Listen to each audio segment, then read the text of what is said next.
Aku izin masuk ya. Kali ini aku kebagian materi tentang hakikat tugas perkembangan. Nah, pernah nggak sih kalian kepikiran kalau setiap umur itu ada tantangannya masing-masing? Misalnya, waktu kecil kita itu belajar jalan, pas remaja kita sibuk cari jati diri, lalu ketika dewasa kita juga udah mulai bekerja dan berkeluarga. Cuma itu disebut sebagai tugas perkembangan. Nah, hari ini kita bahas bareng-bareng tentang itu ya. Bahas tentang tugas perkembangan menurut Robert J. Havikers. Jadi, pada teori 1943 mengemukakan bahwa tugas perkembangan itu ada mencakup keterampilan, pengetahuan, kemudian sikap, gitu, dan yang dicapai di periode tertentu. Nah, kalau Havikers itu menjelaskan ada 3 perkembangan yang dimana itu ada kematangan fisik, harapan budaya, dan nilai pribadi. Kemudian untuk fisik itu dijelaskan biasanya katanya muncul karena perubahan biologis. Misalnya bayi itu belajar berjalan, merangkak, kemudian belajar makan. Nah, yang kedua itu ada harapan budaya. Biasanya itu tuntutan dari masyarakat. Contohnya anak-anak sekolah itu wajib bisa membaca dan orang dewasa juga diharapkan kerja dan berkeluarga. Nah, kemudian di situ ada nilai pribadi yang dimana itu datang dari cita-cita atau tujuan individu. Nah, kali ini aku akan membahas tentang rumusan tugas perkembangan.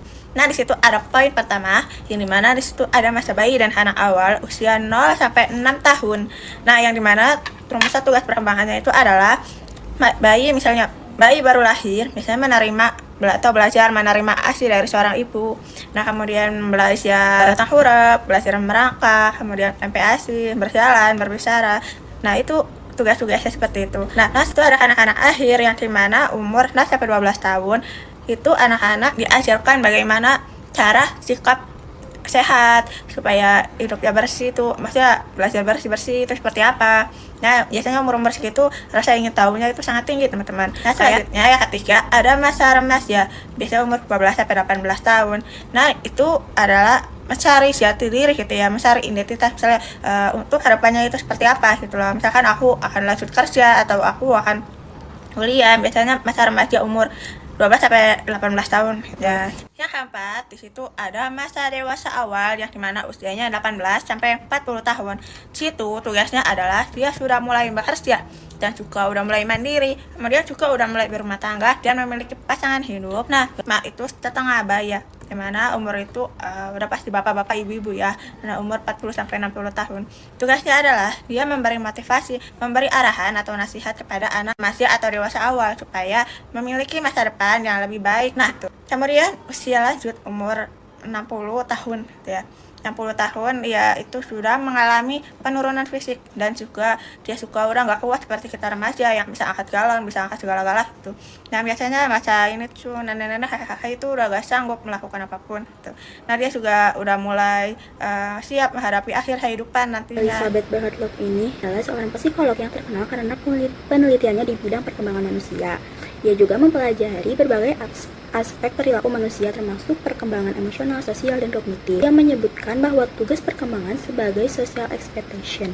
Setiap kelompok budaya mengharapkan anggotanya menguasai keterampilan penting dan pola perilaku yang disetujui pada setiap tahap usia. Yang pertama itu ada masa sebelum lahir yang terjadi dalam kurun waktu 9 bulan, yang dimana dimulai dengan terjadinya pembuahan hingga kelahiran. Selanjutnya ada masa bayi, yaitu masa ketika bayi baru lahir hingga umur 2 minggu. Nah, masa ini juga adalah masa adaptasi terbesar dalam hidup bayi karena yang sebelumnya kebutuhannya dipenuhi otomatis oleh ibu karena dia berada di dalam tubuh ibunya. Nah, yang ketiga ini adalah masa bayi atau babyhood yang terjadi dari bayi umur 2 minggu hingga 2 tahun. Nah, pada masa ini kita juga akan melihat beberapa serangkaian pencapaian fisiknya mulai dari tengkurap, duduk, merangkak, hingga berjalan. Nah, masa newborn dan babyhood ini yaitu dari masa bayi baru lahir hingga 2 tahun, dalam buku disebutnya infancy. Lalu, yang keempat ada masa kanak-kanak awal atau early childhood yang terjadi dari umur 2 tahun hingga 6 tahun atau pada usia prasekolah.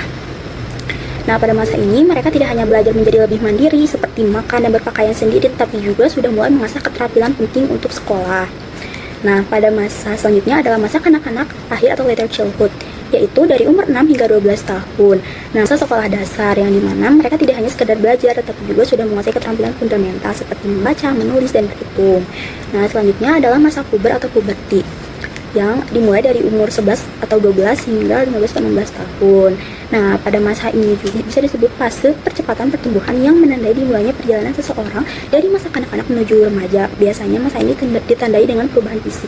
Kalau pada perempuan tuh biasanya mereka di beberapa bagian tubuhnya mulai berubah dan juga mulai menstruasi. Kalau laki-laki juga sama di beberapa bagian tubuh seperti mulai tumbuh janggut dan sudah mimpi basah. Selanjutnya adalah masa remaja atau adolescence yang terjadi dari umur 15 atau 16 tahun hingga umur 21 tahun. Nah, sebenarnya masa remaja ini agak mirip dengan masa puberti, tapi dia tidak hanya perubahan fisik saja yang terjadi, tapi juga mulai ada pergulatan psikologis yang intinya di mana remaja mulai mencari jati dirinya. Jadi, singkatnya masa remaja adalah proses untuk menyesuaikan diri, tidak hanya dengan tubuh yang berubah, tetapi juga dengan tuntunan sosial yang baru. Nah, selanjutnya adalah masa dewasa awal atau early adulthood yang terjadi dari 21 tahun hingga 40 tahun. Nah, masa ini adalah periode penentuan dan komitmen, fase di mana kita membangun fondasi untuk kehidupan dewasa yang mandiri. Selanjutnya ada masa dewasa madya atau middle adulthood, yaitu dari umur 40 hingga 60 tahun. Nah, fase ini ditandai dengan pergeseran prioritas dari fokus pada diri sendiri menuju kontribusi bagi orang lain. Tugas perkembangan utamanya itu seperti mencapai kestabilan dalam karir. Singkatnya, ini adalah masa periode untuk memaknai hidup dan memberi dampak dan menjaga pencapaian yang telah diraih. Nah, yang terakhir adalah masa usia lanjut atau later adulthood dari umur 60 hingga kematian. Nah, pada fase terakhir ini, individu menghadapi berbagai penyesuaian seperti menurunnya kekuatan fisik dan kesehatan. Baik, di sini saya akan menjelaskan tugas perkembangan menurut Erik Erikson ya. Erik Erikson sendiri membagi perkembangan manusia itu menjadi 8 tahap, yang dimana tahap pertama itu bayi yang usianya 0 sampai 1 tahun. Nah, di sini dalam masa bayi ini ada percaya versus curiga, yang dimana bayi belajar apakah dunia ini dapat dipercaya atau tidak.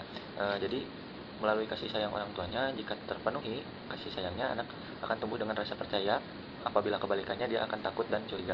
Yang kedua, kanak-kanak usia 1,5 tahun sampai 3 tahun. Di sini Erikson menjelaskan otonomi versus malu dan ragu.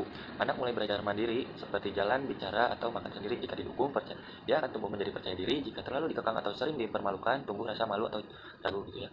Nah, yang ketiga ada prasekolah. Di sini tuh usia 3 sampai 6 tahun. Yang di sini mulailah timbul rasa inisiatif versus rasa bersalah. Yang dimana anak mulai mencoba berbagai hal, bereksperimen dan berinisiatif. Jika mendapat dukungan, mereka akan berani mencoba. Jika terlalu dibatasi, mereka akan merasa bersalah gitu atau minder. Nah, pada tahap yang keempat, di sini tahap usia sekolah, yang dimana pada pada usia 6 tahun sampai 12 tahun di sini udah jadi rajin sama rendah diri gitu, yang dimana anak belajar keterampilan, bersaing, dan ingin diakui. Jadi apabila lingkungan sekolah dan teman sebayanya sangat berperan, jika berhasil mereka akan percaya diri. Apabila jika gagal, mereka akan rendah diri. Nah, yang kelima ada tahap remaja. Di tahap ini pada usia 12 sampai 18 tahun, yang dimana ini mereka masih mencari identitas gitu. Jadi apabila di masa pencarian jati diri ini menentukan siapa dirinya, jadi pengaruh kelompok teman sebaya itu sangat besar. Jika gagal, mereka akan kebingungan perannya gitu. Apabila mereka berhasil, mereka akan menemukan identitasnya. Nah, yang keenam ada dewasa muda, yaitu usia 20 sampai 40 tahun, yang dimana ini keintiman versus isolasi. Pada fase ini mereka sedang mencari pasangan, membangun hubungan dekat, dan meniti karir gitu. Jika berhasil, terbentuklah keintiman dan komitmen. Nah, jika gagal, mereka akan kesepian dan terisolasi. Tahap yang ketujuh ada tahap parubaya, yang dimana usianya 40 sampai 60 tahun. Di sini ada yang namanya peduli versus stagnasi, yang dimana yang fokus pada memberi kontribusi, membimbing generasi berikutnya, dan meninggalkan warisan. Nah, jika gagal, mereka akan merasa stagnan gitu, yang dimana merasa tidak berguna atau sia-sia. Di sini yang tahap ke-8 atau tahap terakhir itu ada lansia lebih dari 60 tahun. Di sini ada integritas versus putus asa. Nah, refleksi atas hidupnya, apakah penuh dengan makna atau penyesalan. Jadi jika puas, mereka akan merasa hidupnya tenang, integritas, atau kecewa jika merasa putus asa. Baik, di sini saya akan menjelaskan tugas perkembangan menurut Erik Erikson ya. Erik Erikson sendiri membagi perkembangan manusia itu menjadi 8 tahap, yang dimana tahap pertama itu bayi yang usianya 0 sampai 1 tahun. Nah, di sini dalam masa bayi. Kesimpulannya ialah, tugas perkembangan merupakan tahap penting yang harus dilakukan setiap individu sesuai dengan usianya. Keberhasilan dalam menjalankan tugas perkembangan akan membawa kebahagiaan dan juga kesiapan untuk menghadapi tahap selanjutnya. Sebaliknya, kegagalan dapat menimbulkan hambatan dan juga kesulitan pada tahap berikutnya. Nah, oleh karena itu, pemahaman teori-teori tersebut dapat membantu kita melihat betapa pentingnya mendukung setiap individu agar dapat mencapai tugas perkembangan dengan optimal.